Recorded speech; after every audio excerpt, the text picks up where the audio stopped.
We're gonna make our own hummus. 1 can of chickpeas. Boop! I'm going to shake well my tahini, which I bought online as well. If you don't have tahini, sorry, I didn't mean to knock the camera.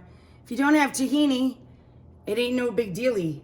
You can just make the dish without it. It's delicious with olive oil and garlic and lemon as well. This is just a delicious, healthy snack, okay? Does everyone know what tahini is? This is ground sesame seed. Shake well, adding about, a quarter cup, I'd say, to a can of our chickpeas, of our tahini. We have some water on hand in case it gets too thick.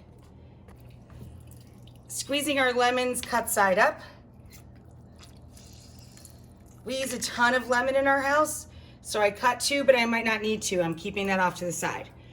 I always put in 2 cloves of garlic. Is there anything that doesn't have garlic? And I'm not complaining, believe me. No, because you love garlic and we both smell like salamis. A little salt over the shoulder for luck. Just a dab of cumin.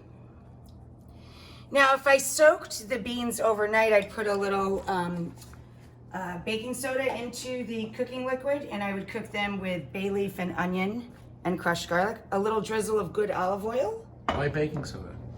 It helps break down the Fibrous. right, and it makes it fluffier. But whatever, these are canned, so there's no need to worry about that. Anyway, that's your base recipe, okay?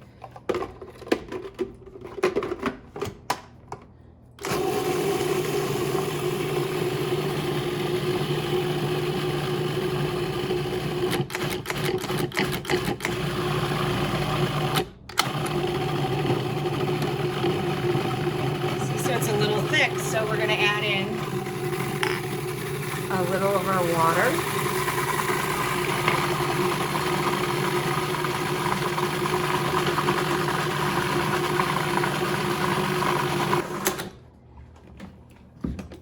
I think this is looking pretty light and quite right, but let's let John taste test.